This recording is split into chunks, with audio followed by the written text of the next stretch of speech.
ही क्यों लिए थे जब आपकी बुद्धि फ्री थी? जिसकी बुद्धि पहले से फ्री होती है उसकी बुद्धि कोई ठीक नहीं कर सकता।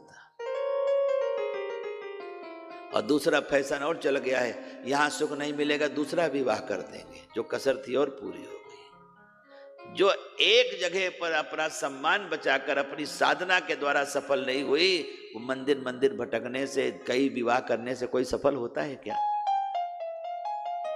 स्त्री भक्ति है, भक्ति भटकती हुई नहीं अच्छी लगती, भक्ति तो भगवान से प्रेम करती हुई अच्छी लगती है।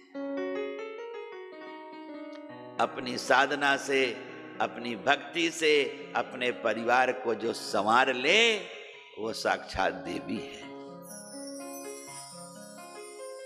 उसके घर वालों को भी दूसरे देवी के मंदिर जाने की जरूरत नहीं है, उसकी पत्नी ही देवी है, उसकी बेटी ही देवी है, उसका पति ही देवता है।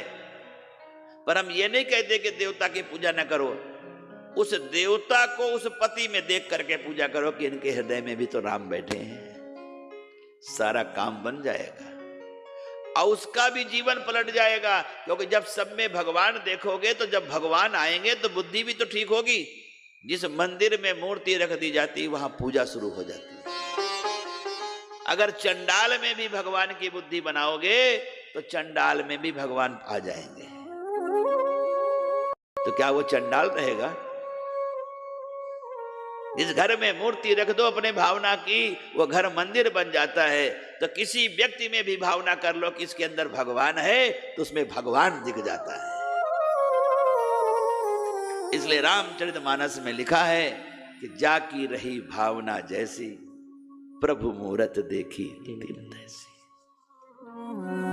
संत का संग करना कोई आसान है क्या? संत अकारण किसी को नहीं अपनाते, उनके अपनाने में तुम्हारा हित छुपा है और उनकी अवज्ञा में तुम्हारा अहित है। जब तक कोई संत नहीं अपनाता तब तक भगवंत नहीं अपनाते। साधु अवज्ञा कर फलो ऐसा, जरई नगर अनाथ कर जैसा।